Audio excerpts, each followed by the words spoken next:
Neewern, Narik Dian, Wadarang Actanuk, Makbarian, Wadarang Bagaruk, Manamaith, Mirabea, Nailinga, Wadarang Bake, Karangarabo, Bunja the Eagle, Wa the Crow, Kimbani Ba, Diane Gilson. Welcome to Wadarang Country. Live from Wadarang Country, welcome to Lance TV. Coming to you from the palatial New Camp Street Studios in Ballarat, get ready to laugh, think, love and sparkle. And now, it's time to turn that camp dial all the way up to fabulous. Here's your host, the multi-award-winning Lance-tastic, Lance de Boyle. It's me! It's all about me and it's all about you. You are watching Lance TV. I am Lance de Boyle, coming to you live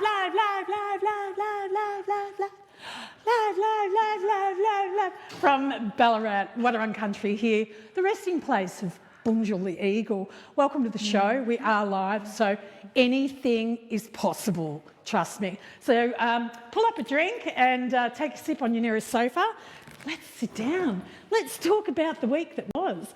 To my friends in Casterton and anywhere else that has been in the path of the storm over the last 24 hours, please know our thoughts are with you. I think at last count that storm was going over Geelong and the Surf Coast and potentially heading to Gippsland. So if you're watching us from those locations, know that we are thinking of you.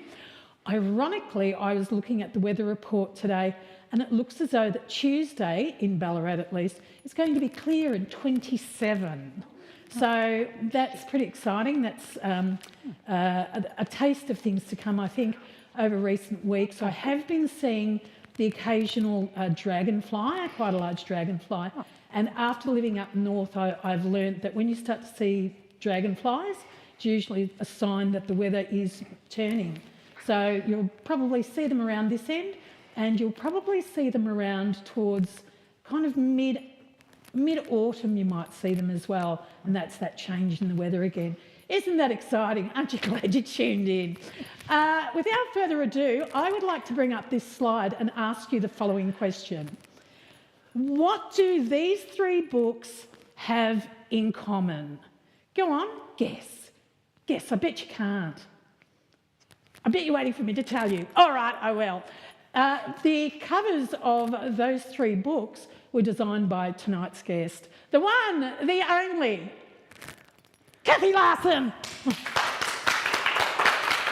Come, darling. Hi, Les. Darling. Darling. It's incredible. Please pull up a seat. Yeah, cool. It's the first time one of our guests have to actually be asked twice to get on the stage. Oh, okay. Yeah, no, well done you. You do you. Yeah, That's the main thing. Yeah. You, can we have that slide again, please, Soph? Those three slides, you created those covers. Yep. That was, actually all those were created when I worked for Penguin Books. Worked for them since about, 2000. Since Methuselah's cat was a kitten. Yes. How long have you been in the industry for? Oh my God, since about 1985. Gosh. I know, scary. That's like 30 years. We were still pasting up, like with scalpels and clag. Well, no, it was waxing machines actually. Oh, look at you. Ooh, terminology. Yeah. I had a waxing machine once and I didn't go back again after the final Not that remove. kind of waxing machine, no. I do apologise. You used to photo set the type in galleys and you had to specify all the type and it came out in a long roll. And you waxed it. Letraset was used for headlines sometimes, but you'd run it through this waxing machine, which was a couple of rollers with wax bath, and then you'd paste it up on a board. You'd actually cut up and paste up the pages. Amazing. Yeah. Cathy Larsen, I want you to relax. Yep, We are into our first segment, which is the Lance TV Artist Corner. Tonight, Dr. Sophie takes us back to visit our lovely friend Christine Allen at the tool art exhibition at Kank Wolverang Gallery. Get your eyes onto this and we'll see you right after it.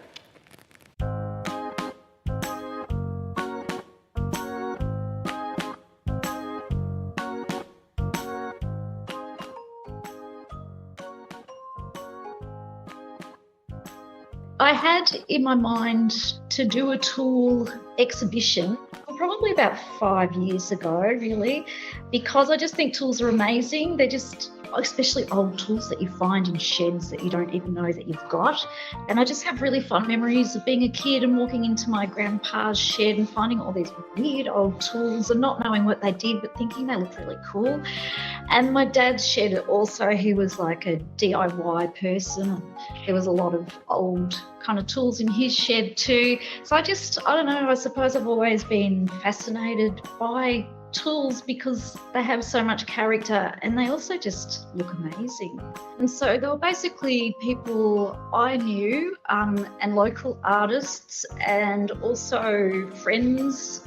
I've got Tira Stewart, who has taken the concept of tool and utilised it in the form of everyday things that we use, such as mirrors, musical instruments, other kind of fantastical and imaginative themes as well. She does a lot of fantasy and there's a lot of myth and romanticism in her work. And then there's Georgie Green, who's done some sculptures out of wood and metal. Peter Sparkman, who did a beautiful artwork about his father's tool. Tools that he used to use as a kid and all the memories that he has of his dad and the time they spent together making things. And that's quite a beautiful artwork. Christine Crawshaw has done a beautiful artwork about the tools of communication and the history of communication and the written word. I did my first sculptural piece, which is actually called Resilience, and it's got a star picket that's twisted and it's got barbed wire around it with a jasmine plant at the bottom that's planted, and it will grow up and cover over these objects. Tools can literally save lives in emergencies, so I drew the bolt cutter as a superhero, which I really enjoyed, and a toucan tool, and I did a parrot tool as well, because parrots can actually, they can be tools for the environment where they take seeds and seed pods and open them up and spread them everywhere and trees grow, which is amazing. Then there's Roxanne Waller, who did stone flint tools, very beautiful in reflective surfaces and colour, and also using tools in the form of emotional expression, such as holding in and releasing. Tim Denton did some great sculptures with a hammer with nails hammered into it called Retribution, which I really loved. And he's also done pliers in the form of like fish and also under the trees. And then there's John Lamb, who did tools in the form of Egyptian history again. So I thought that was really interesting because the Egyptians built a lot of things.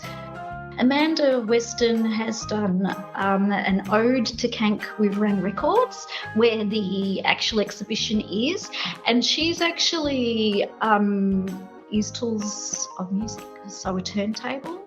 And that's interesting, and also shoes, like a shoe workshop. And then Xander Savage created a beautiful draft horse, which has been used in the past for tools for cultivation. My 12-year-old Kieran Allen, he wanted to be in the exhibition, and he traditionally just loves to draw comics and graphic novels, but he was happy to draw tools, and he's got two included in the exhibition, a saw and a hammer. Emma Grant's created tools of her artwork, of her artist studio, Marie Heap has created beautiful, colourful tools, a series of 3, which are lovely, a hammer, clothesline and garden shears. And Petra has created her tools of her art, which is beautiful in a cup with the paintbrushes and pinking shears. So they're all the artists and what we've all done. So the Tool Group Art Exhibition is at 30 Main Road, Ballarat, which is Kankwuvarang Records in Bakery Hill, and it's open Thursday to Sunday, 10:30 to 5 p.m, and it's on until Saturday the 26th of October, closing at 5 p.m.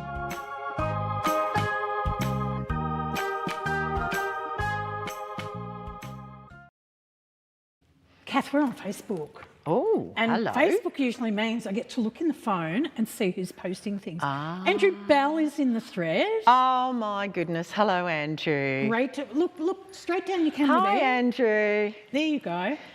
Great to see you. Love you. Great to see you, Cathy. Fantastic artwork. Oh, thanks. Andrew's actually helps organise Spaced Out, the LGBTI sci-fi club with me, and it's been going since about 2001. What a wonderful year to have. I know. Boom, boom, boom, boom. I've been kind of leading it, and now Andrew's been helping me the last few years, and I think I've been sort of convener for about 15 years, which is a bit scary. And how big's the group? Well, it's weird because there's a small core of people that we see, and then... Why would it be weird? A bunch of people running around going, beam me up, Scotty. there's a lot of lurkers on Facebook, because mainly we used to be an incorporated group and everything. It was all very official, but now it's kind of just like this casual thing on Facebook. BU Creative Therapy. I love that dragon one. So the cover of... Discovery name? of Dragons for Graham Bass. Graham Bass. Yeah. And Chloe Rowe. Cathy is awesome. Hello, Chloe. Chloe's pretty awesome herself. Lovely to see you. And how long's Andrew been part of the Spaced Out group? Oh, gosh, a while now. Maybe 8 years or something like that. It's been a while. It's been a little while. How often do you meet? Oh, Because I know there's a strong kind of group in Bendigo, is there? Oh, the Bendigo Hoovians. Oh, is that it? Yes. I'm confusing my space Oh, stories. look, we do everything. We do Doctor Who and Star Trek and Star Wars, and we do, sci-fi books, although I guess when we come together, it's usually to watch movies or something sci-fi themed, and yeah. Very.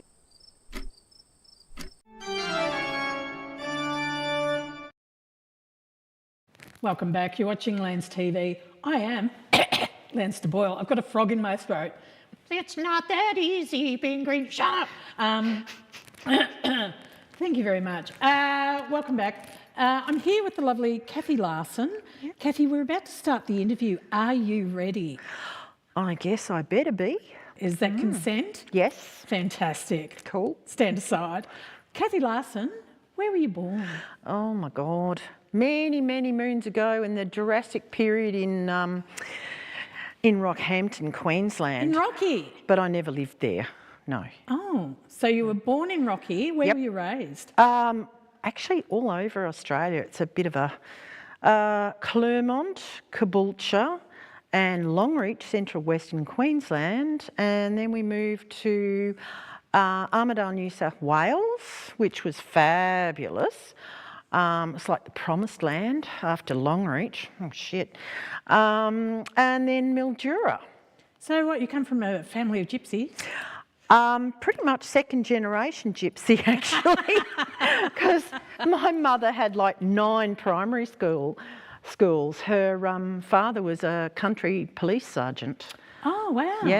Yeah. And Dad worked in the Commonwealth Bank. So you basically got transferred every about 4 years. So I had 9 different schools in 3 different states. Oh joy. Wow. Yeah. So you're pretty good with striking up conversations for quick and fast friendships. I guess so. Yeah. But, you're always the outsider, really. Yeah. And has that been like the outsider thing? Has that been a a theme of yours throughout your life, or was that just then? Yeah, I guess so. You sort of never really fit in. And I suppose, look, I came to Melbourne in about 1978. Don't jump too far ahead. Oh, We've got all this part of the interview to do But first. it was like, discover the, great big smoke of Melbourne and culture and art and yeah. I've got culture. Yeah, it's that bag of beans at the back of the fridge that's now just got its own life. I open the door and there's thing with red eyes at the back of the fridge staring back at me. That's culture. Scary. Strange culture. You are best known as, we put it up at the beginning, you're best known as really kind of somebody who can whip out the most wonderful book covers. When did you realise you could actually draw? Oh, God, I've just always drawn from a little kid. My mum told me this story how she used to, she started off trying to teach me how to do stick figures. How old were you? About 2. Yeah, okay. And she sort of gave up when she saw me draw a bucket with an ellipse and just went, just go. Yeah, right. Yep, just at 2. Off you go, yep. So you're hand-eye coordinator, you're born with hand-eye coordination? Yeah, obviously, I think, yeah. Amazing. We've got a drawing here that you did of a relative when you were 15. Oh, one of my cousins, yeah. Can we have the picture? That is a drawing by you? Yes. At 15? Yeah. Actually, I was in Armidale, New South Wales at that time, which was really interesting because it was quite a cultured city and a university city. And I actually got permission from the council to get around and do sketch portraits in the mall in Armidale, New South Wales. So you became a street artist? Yes, I did, at 15. And that goes with the gypsy thing really nicely, actually. Right. And I used to nat around and say, would you like your portrait drawn? And I used to use the proceeds to buy books. Funny that. So, yeah, you are a bit of a bibliophile, aren't you? Yes. What were you reading at the age of 15? Oh, God. What was it?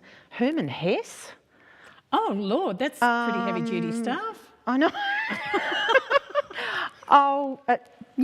Herman Hesse, C.S. Lewis. The Lion, the Witch. Yeah. God, I'm just trying to think. Were there more books? I remember as a kid reading C.S. Lewis, The Lion, the Witch and the Wardrobe. Oh, God, there's about 7, I think. Is there the Books of Narnia? Yeah. Wow. Oh, that was. I discovered them in the library in Longreach because I used to read everything, and it got really boring because there wasn't much. I used to read, the biographies, Helen Keller and Mozart, and all that. All the greats. Desperation, really. Yeah. I suppose that was also your escape from being an outsider too, wasn't it? Yeah, because you were always the new kid. It was like, oh, what's the use of getting to know you? You'll be gone in 3 or 4 years. Yeah. They wouldn't have known that, though. You would have known that. Oh, no, that's what they would say to us because they would know that we wouldn't be staying. Yeah. Wow, that's pretty tough. Yeah. So, but in a way, it was good because you got to see how lots of different people lived. Yeah. Longreach was pretty interesting because it was in the middle of a 12-year drought. Gosh, yeah. I don't know if you know Longreach, but you'd know... I know of Longreach. Well, this was in the late 60s. It's out the back of Burke somewhere. You go to Rockhampton on the Tropic of Capricorn and go about 600 mile inland. And it's where they have the R&M Williams horse race, and now they have the... what's it called? The Stockman's Hall of Fame. Oh, yeah. Yeah, and Qantas started there as well. That's why I know Longreach. Yeah, I know of it. Yep. But I didn't know why until you mentioned it. But they actually had a fantastic arts centre, And they used to get all these travelling shows, like they'd get the ballet and the opera, and there was the puppets, the tintukis, the interesting things, because it was a centre for all the properties around. Yeah. So that council was making sure that community had community in at a centre. No, it was great. Amazing. Yeah. Yeah, you would have just eaten all that up, eh? Oh, yeah. Look at you. Do you have many drawings? I mean, besides that one, do you still have a lot of the drawings from your younger years? Not really. No. I think Mum used to do stuff, save stuff. Oh God, I used to put out little books and magazines.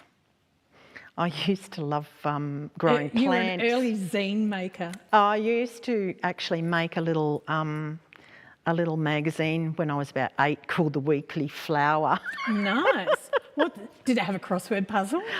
No, just gardening tips. Nice. Yeah. Oh, I'd love to see that. How to get rid of your aphids. Here's the picture. Oh dear. Yeah, amazing. I was always actually the funniest thing too, because when I was out and oh God, I think we had information deprivation. There wasn't even any TV in Longreach. Not even the ABC. No, didn't get TV until we many years later they put in a relay station at Mount Isa. Yeah, right. We listened to the Apollo moon landing on the shortwave radio. Yeah, yep. Wow. Yep. What, that is an amazing And my dad actually taped it with his new reel-to-reel Hitachi, recorder. Reel-to-reel tape recorder. Yep. Oh, whiz bang. Yep. Wow, what a memory to have! Because I know. I remember Man Walking on the Moon. Well, Man Walking on the Moon. Depending where you are in that set of thoughts. I think a lot of people had, the audio-visual TV came out and they watched it on TV. Yeah, we had black and white. Yeah, but I remember it in black and white. We didn't even have black and white, sweetie. And we had a day off school, I think, because of it. I think I saw about one movie a year. But you had puppet shows and ballet and all of that good stuff. Yeah, much better. Amazing. We need to go for a short break. Mm-hmm. When we come back, we might talk to you a bit more. What do you reckon? Beautiful. Fantastic. Lovely. You are watching Lance TV and we'll be back with some more Cathy Larsen right after this.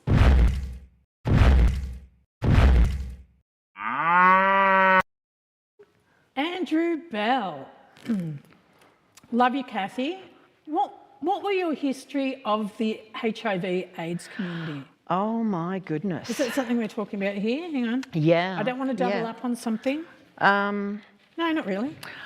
Because you've had such an amazing life. I kind of got involved with the gay community in about 1980, I'd say, and I was living behind the corner of Smith and Johnson Street in Collingwood. What a notorious corner to be on. No. And actually one of my friends, Ken Allison, who was, he used to work for Click magazine, which was one of the early gay magazines, commercial gay magazines. I've missed something in my And then I used to run a nightclub when I was about 20. In that area? No, I used to run a folk music club called the Outpost Inn. Of course you did. Which was between, wait for this, posh address, between the Reserve Bank and the Melbourne Club. Stand aside. Yep. Location. So I used to have musicians in and serve coffee and snacks and stuff, yeah. What a little entrepreneur you would have been back then. It was a bit crazy. And I used to go up and we had the gay crowd come down after they'd come for coffee and cake. I'd make hot apple tea cake, and Alison Thorne and the young gays would turn up and Wow. Oh, yeah. So notorious, the word comes up again. Because just up the road was the University Club, which was a pretty cool disco and that. And Was after that the one that was up in a that building? was the one that was at 100 Collins Street. Yeah, it was like on the 15th Yeah, floor or something. no, about the 10th floor. Yeah. The funniest thing I was one time the remember it. power went out on New Year's Eve, and I was having a good laugh at about 100 drag queens trying to stagger down the stairs. James Freud tried to pick me up in that club one night. Oh, yeah? Yeah. Oh, he used to go to...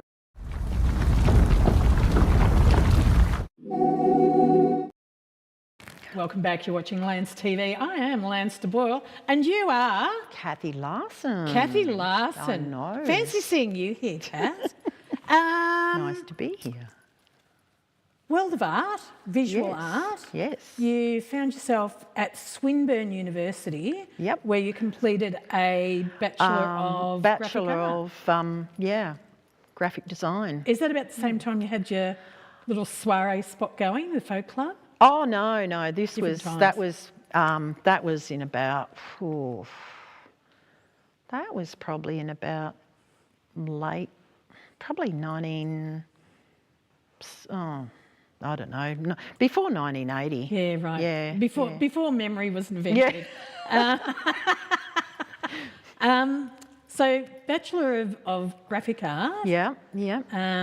But you kind of got there by way of, a few other avenues. At one point you were doing something with fabrics. Oh, I ended up, I did what they call TOP in Mildura, came to Melbourne, did 1 year at Paran Institute, Pran, darling, which is Pran. actually now Swinburne, would you believe it? Oh. Yeah, the old art campus is now part of Swinburne. Paran doesn't exist anymore. Pran. But sort of did 1 year out of that, and didn't do so well, and started doing artwork for silkscreen printing for T-shirts and stuff like that. Amazing. What a journey. And that was that sort of, this screen was blue and this screen was yellow, and was it colour separation stuff? Or? I used to do hand colour artwork onto, you had a light box with pin registers and crosshair, and you used to have to have film, and you had a repromaster, and you'd enlarge and reduce. Now you're just starting to get all technical on us now. And basically you had one layer of film for each colour of, like a colour separation. Yeah, and I used to do hand colour separation is what I did. Yeah. Or if you did it photographically, you would do it on the top of the image camera, and you'd angle the screen. Just so. Yeah. Just so. Amazing. Yep. So Swinburne was the place. Yep. What was your first, of all the things you could have done, you found yourself doing book covers. Do you remember the first book cover that you did? God, actually, before when I was still a student, there was a book shop in Smith Street called Spiral, and they did a compilation of women's writing called Difference, and I did the cover of that, and they had a launch at the convent, in Collingwood. Abbotsford? Yeah, Abbotsford Convent. Yeah. That was probably the first time I ever had came face to face with a spinner full of all my covers on it. Wow. Yeah. How did that feel? That was like, oh wow, okay. And those were the days of cutting things by hand lettering. I used to use, Which is what technical you're talking pens. about at the top of the show. I would draw logos and hand letter with technical pens, and yeah.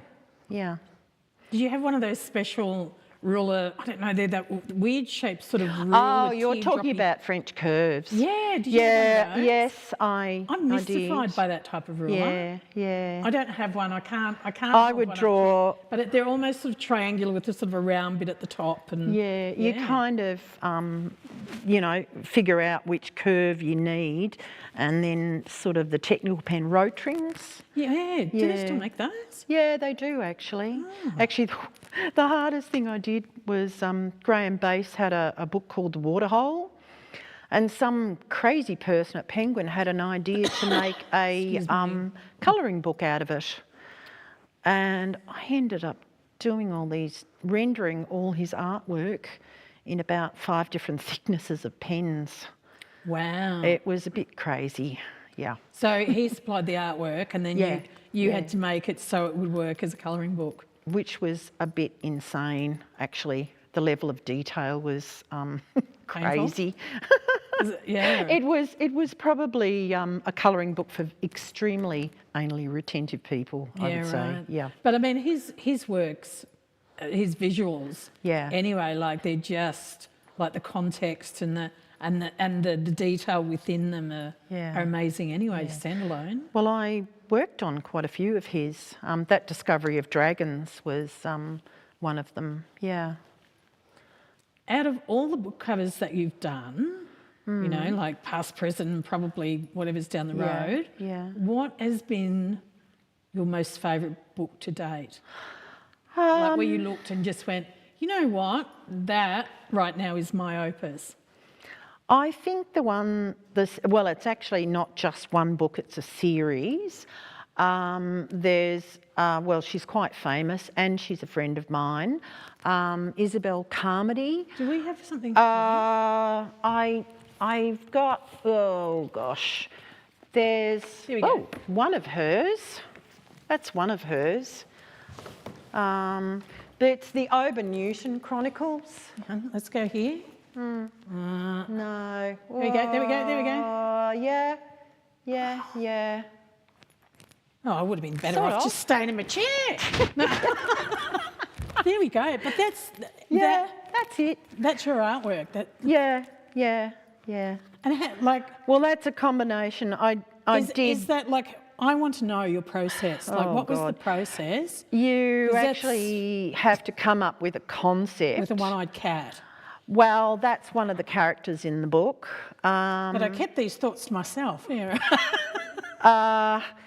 I kind of did customised lettering for her name, so that would be a brand. So that was her trademark. Yeah. So it was actually. So you designed the font. Sort of designed the font out of a couple of kind of mashing together a couple of different fonts and putting a few tails and flourishes on here and there. Came up with the concept. Actually had to find the cat, would you believe? But the cat did have 2 eyes. I had to Photoshop the other eye out. Artistic licence. So that's a Photoshop. Well, it's a photo plus different elements in the background, all layered in Photoshop. So so there's real photos manipulated in a program. Yep. It's a bit like the old Sarah Lee. It's layer upon layer. Layer upon layer upon layer. And you know, each book has a different colour cast. There's a whole series of them. Yeah. All right. The first one is. How closely? I mean, you're saying that Isabel's a friend of yours. How closely do you work in general with the writers? It sort of depends, really. Mainly, you're liaising with the editor who's actually working on the main, editing the work, and they're really close to it. Shape.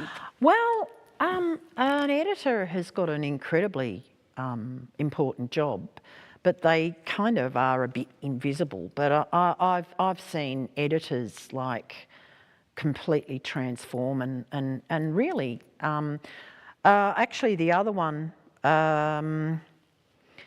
Mao's Last Dancer, that turned up as a stack of something like about 800 pages, and it wasn't kind of a ream and a half of paper. It was a stack like that. Yeah. And we weren't really sure where to pitch it, because it was like, oh, it's a bit too political, with the Chairman Mao, and he defected and all this sort of stuff. And ballet, and like, who's going to be interested in ballet? You know, but... Worked for Billy Elliot, but... Yeah, but in actual fact, what it was the human story, and a story of overcoming incredible poverty and determination, because he did not even know what ballet was, but to begin with, and then he saw it as his path out of poverty, because they were poor in the Chinese Revolution days. People were actually starving. Yeah, and that the photo on that, actually you can have a look at this. Oh, there we go. There you go. That was actually the lane in his village. Oh gosh. Yeah. And are they two separate photos? Or? Yes, yes. And the character actually means dance.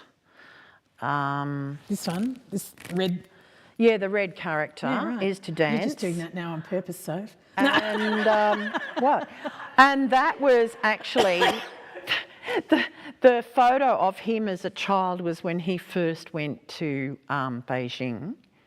And it was from a tiny little photograph like this, and it was blown up and re-rendered. Well, you had to basically, it had that hammered texture, so it more or less had to be completely photoshopped to get it, and you had to map the two together. Yeah. Amazing. Because that story went on to be this huge success around the world. Well, and this was your role in getting that across the line. Yeah. Which is amazing. And the editor did the most brilliant job, because there were so many stories, but she had to limit it. And actually, he also got to know him. He's a lovely man, and his wife. And I actually got invited with the publisher and the editor to the launch of Mao's Last Dancer film. Amazing. Yeah, yeah. Amazing. Look at you go. So I think there's... Here you go. Oh, look, it's the theatre tickets. Let's go. Mao's Last Dancer. Yeah, keep on dancing like Lee. That's amazing. When's September 23? And a thank you note from Lee. Amazing. So that was amazing, because he the film was very much, because I knew all the story. Of course. So you're a bibliophile, from talking and you did the cover. And talking to him quite a lot. Yeah, right. To get a feel? Or? Yeah, oh yeah, yeah. Amazing. You know, he's a really nice fellow. So I got to know him quite well, actually, through it all. And yeah, he was great. Great. But the film is actually very accurate to his story. Yeah, very cool. Yeah. Very cool. Yeah. Kath, we need to go for a short break. Good-o. When we come back, we are going to have the third instalment of Cathy Larsen right after this.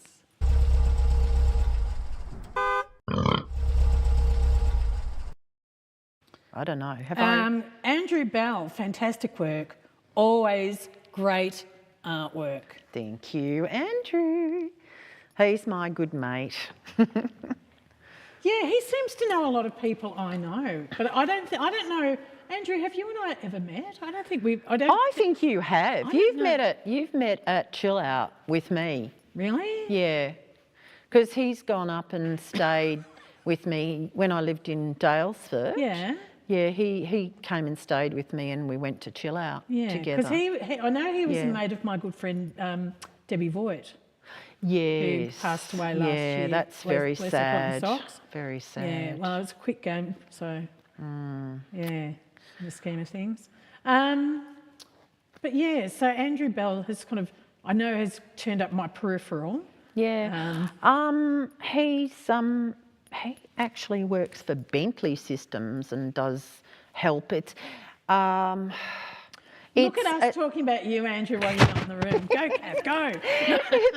It's software for draftsmen. Yeah. Oh. Yeah. And Does he make anything for drafts horses? no, not that kind of. Not kind of draft. Anyway, he's very much a reader. He reads a lot of sci-fi, science fiction. And he's into a lot of, he goes to see a lot of theatre, you know, music, all of that, really gets into it. Yep. And then his other thing, of course, is going to Molly's for a drink. Meldrums? No, Molly's in Fitzroy. Yeah, yeah, right. yeah, Look at me. It's kind of like, which Molly? No, not that Molly. Like Molly? Or... Not that. We just Molly. don't know. We get to an age where words have different meanings. No, he likes to have a drink at Molly's. He likes to have a drink with Mol. That's right. Yeah, right. So, what else? Is Andrew a singer too? I just suddenly remembered No, you sang for a while with the Lesbian chorus or something. Yeah, I did. Was that fun? Yeah, it was pretty full on. Do you think they should change the name to the Gay and Lesbian and Trans and Queer and Intersex? Liftoff. We have a liftoff. Welcome back. You're watching Lance TV. I am Lance de Boyle. You are still Cathy Larsen. Ford Publishing is... Forward Street. Forward Street Publishing, I do beg your pardon, is currently a publishing house you're working with. Well, they're a small publisher, but they're a fairly large small publisher. Do you want to give a shout out to Tim and Isabel? Or are they different? Oh, no, you're talking about Tim Winton. Yes. That was, I first started doing covers for him we've been McPhee there, Gribble. But let's go to Ford Street Publishing. Forward Street Publishing is, they specialise in children's and young adult fiction. Basically, they've been running for quite a few years. I mean, the guy who runs it is an author, Paul Collins. He's an author himself. His partner is Meredith Costain, who is another author. They do everything from picture books to young adult novels. Amazing. And for you, having your own personal journey through books, you just think that's the bee's knees, don't you? I have to admit I've got a particular soft spot for particularly YA because, I mean, getting the right book at the right time can really inspire a young person and make them feel seen and make them feel like someone understands them. I know Isabel, she's, I think a lot of people say, oh, you know, how as an outsider, you know, reading her books made such a difference. There was a connection there, yeah. Do you think there's enough young people reading books? Do you think it's becoming like a bit of a dying art? Or? I think there's a real resurgence in young adult, and I think particularly a lot of the best Australian writing is for young adults at the moment. Yeah. Amazing. Very amazing. Because, well, they tend to deal with all the issues of what young people are going through, of their identity and how they are in the world, topical things like climate change, sexuality, all that sort of thing, yeah. Amazing. Your world actually extends beyond Photoshop and rotoring pens. Sometimes, and yes. French rulers, whatever name they had. Yeah. You are actually also have your own kind of work that you do. Yeah. You're currently doing pet portraits? Well, as I say, I used to do portraits of people, and I will do portraits of pets as well. Amazing. And I usually do either, you know, in colour or black and white. and I'll do people and their pets. I've heard that about you. That's terrible, Muriel. No, I will draw them. Oh, thank you. I can draw people from life, or I can work from a photo, or sometimes, you know, if I have to admit, with the pets particularly, a lot of the time it's doing dead dogs that have passed away. Well, you could draw my dead dog. It'd be just drawing these little grains of sand, though, because Mel Maxie was cremated. Oh, but, you know. God. So sometimes I've actually put different people or different animals together in one photo that are from separate photos and combining them. Yeah. Merge them. Merge them. Merge them together. Yes. I tell you what I'd like to merge with you right now. I'd like to merge this bag with you to say thank you so much. Aww. From us to you, thank you so much for being on the show. Tiny Pride. This is a Tiny Pride bag just for you. Aww. Yay. And as all of our guests get, you get this photograph of me saying, I was on Let's TV. There you go. Thank you. Wherever you put that, I want to see a photo of it. Oh, thank you. Oh, I felt that. Thank you so much, Kath. We'll get to that. We'll get to that. Okay, cool.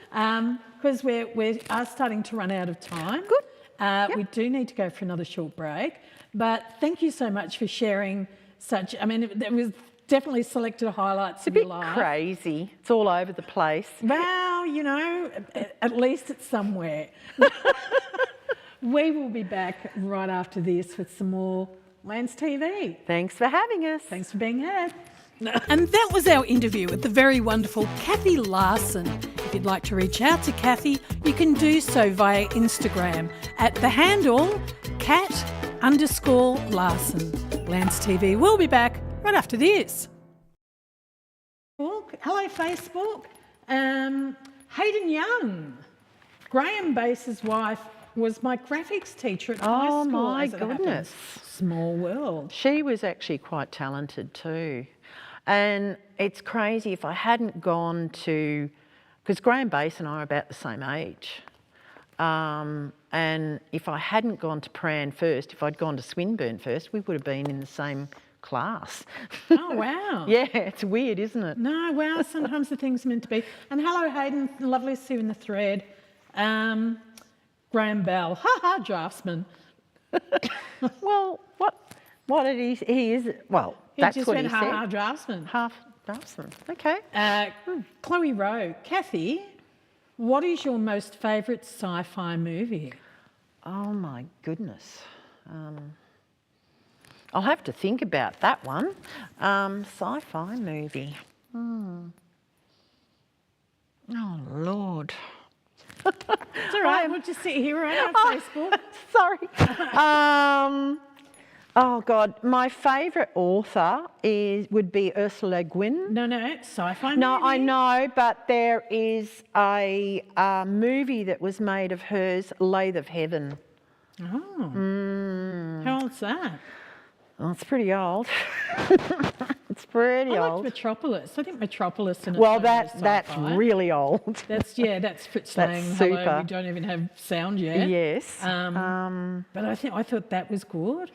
More contemporary. Then, I mean, Is it older, Contact? What was that movie with- yeah, there was Contact. Jodie Foster. Contact There was was pretty good. stuff like Silent Running. That was a bit of a Blade cult. Runner. Blade Runner. Yeah, Blade That's a Runner. good sci-fi movie. That's actually not dated. No. It's actually stood held up its own, quite hasn't well. Yeah, yeah. And then, of course, 2001. I remember seeing 2001. I was living in Cairns. I saw it in Cairns, and because it's such a long movie, it was on TV, and it was like, and I was just so sucked in by the stillness, and the sterility of what I was watching, and it was like, wow, this stark nothingness and the hell. You're watching Lance TV, and it's time for All Over the Shop. Tomorrow is a Rainbow Little Library for the launch of Children's Week, and that'll be at Berkeley Square tomorrow from 10 o'clock through to about 3. The 21st, which is Monday, talking about books, Queer Book Library is on at Thorn Harbour Country in Bendigo. That's Monday to Friday from 10 till 3. The 23rd is Ace Week. Hello to all our Ace friends. It's a meet and greet walking group in Bendigo. Check Facebook for details. Coffee with a Cop on the 24th here in Ballarat at Stockland Wendouree. That's a monthly ongoing thing from 10 till 12. Minerva Secrets night tours the 25th of October from 6:30 through till 8:30, and that's at Sturt Street at the BMI. Mama Geisha, celebration of life, the sad passing of Mother Geisha, on the 26th of October from 3 o'clock at Drummond Street. The 27th of October is the Swiss Italian Festa celebration at Lavandula Farm. That's at the Lavandula Swiss Italian Farm on the 27th. On the 1st of November is the 170th anniversary of the Castlemaine show. Get along to that for one day only. Music Through the Ages at Lakers Football Club. That is a fundraiser for Make-A-Wish and performance by Ballarat Memorial Concert Band. The 6th of November, Making Rainbows at Out in the Open Festival. There are 2 workshops. It's a polymer clay jewellery making workshop on the 6th and 7th of November. The 9th has the Ballarat Affirmation Station here in Ballarat City. That's on the 9th. You need to register for that. Check Facebook for details.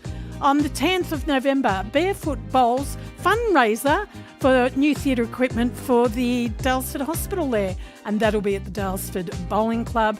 And on the 15th of December, Melbourne Oddities and Curiosities Expo 2024. That's at the showgrounds. And right now, back to the studio.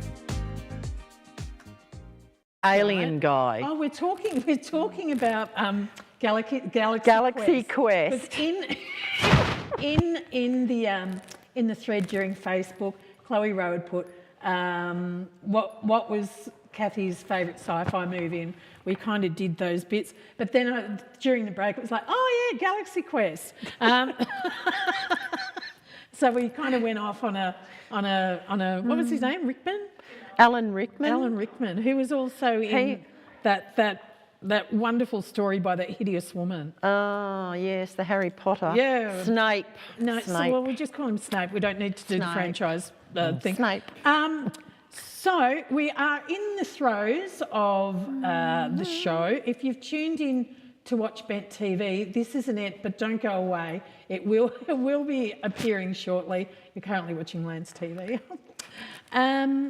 Through all of this whole story, though, like we've got this wonderful array of books. Oh, and I've got to say the irony is I've actually just ordered this book and it's coming. And when you said you'd done the cover for this, it was like, that's hilarious. I didn't know that, but I do now. Yeah. You do your own work as well. You've been exhibiting. Occasionally I do. So you get away from the roting pens and the Photoshop. It's more on the InDesign and Photoshop and Illustrator. Hand me this. Just don't turn it around. Just hand it to me. Yeah, like that. I would like to show everybody this. Is it oil?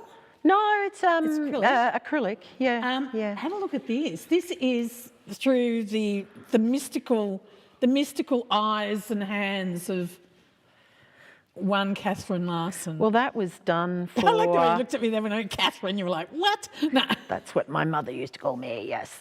That was done for Bendigo Pride, Queer Country Pride. Yeah. Actually, yeah. I'm trying to line myself up with it so it looks as though it's... So those are your hands? Yeah. No, put your hands in front of it, you see. I don't do this way, look, watch. Where am I? There. There we go. Well, the idea behind that was that Frida Kahlo as like an icon. Oh, yeah. Absolutely. That's amazing. How long did that take you to knock out?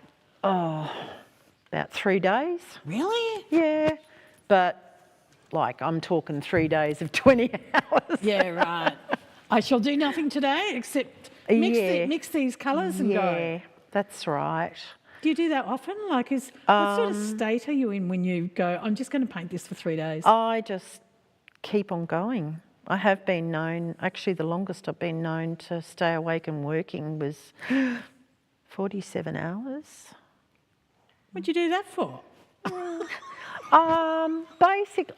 Look, graphic designers, we're always dealing with deadlines.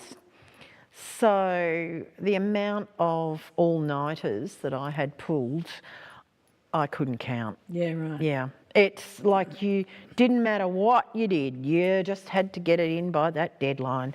That particular book, that was many years ago, but that was 60 hours in 3 days. Really? Yep. And is that... All of the painting, yeah. So this is a painting by you on the front? Yep.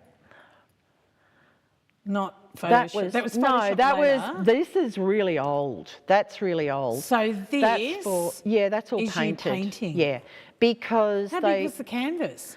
I did it up about 150, so it would have been, so everything was done to proportion. Yeah. And then I had overlays. Are those onions yours? Yeah, I did all the... Are they your onions? Yeah, I did all the internals as well. Some So gladies? yeah. Are they? No, they're irises. Irises, They're irises. yeah. You may not know my flowers. What sort of gay man am I? No. But yeah, it's that's really old. But this and that are Yeah. two different reasons, are two different motivations. Yeah. This was To me, to there's a breathe. deadline and That's I need to a put food on the deadline. table. Yep. This was Yep. I'm just going to sit with myself and be creative. Well, I kind of had that idea stewing for a long while, but then I had to rush it through because I was busy with other stuff and I had to get it in to Queer Country Pride on time. Yeah, right. Yeah. This one. Amazing. And the tattoo swallows? Yeah. I mean, I love it. I find it an interesting juxtaposition in the piece. I guess I was trying to make, like a religious icon, sort of make it like that. Iconography, Yeah. Very nice. Yeah, because I mean, swallows, especially if they're doing that, Yeah. is a sign of hope. That's hope. Because initially I was thinking of putting Day of the Dead kind of makeup on her, and then I kind of went, yeah, it might be a bit much. Yeah. No, it's absolutely beautiful, and the palette itself, how it's all kind of got that the warm tone to it, with the contrast to the blue. You've used your colour theory there. The more I look at it, the more I go, colour theory. Oh yeah, okay. Okay. Yeah. Amazing. So just 3 hours on that just to knock it out. No, 3 days. Sorry, I darling. do beg your pardon. Yeah. Three days of going like crazy. Yeah. So you haven't done much exhibiting though. That's the world you're going to start looking at? I would like to do a lot more of my own work. It's kind of a bit weird because sometimes I can't decide what to do because I'm so used to having a brief and it's like, fulfill this, it's having a brief, it's sort of like visual problem solving. Yeah. So, I mean, in some ways I create my own brief and then I do honey, it. we all create our own problems. Yeah. That's how I just translated that. You actually do have a set of tarot cards you've created? No, What are they? I've got a pagan Wheel of the Year. Okay. Which is not the Northern Hemisphere, it's actually for Australia, and it's a bit of a mix of Celtic stuff and Australian. It's the Wheel of the Year and the seasons. Oh, yeah. amazing. Cathy Larsen, thank you so much. You've been absolutely wonderful. Thank you for being on the show. Thank you for having me. Thank you for being had. Well, not very often I get to tell that joke twice in the same episode. Oh dear. Thank you to everybody who is watching us, especially a big shout out to Patrick at Channel 31 for working some magic to get the internet happening at that end. To Sophie and Cheryl here, and to our very special guest audience who will clap now. Thank you, Deb. That'll do. Not too much. But we will see you next week, and in the meantime, whatever's happening in the world, be kind. Thanks for watching Lance TV. We'll be back same time next week.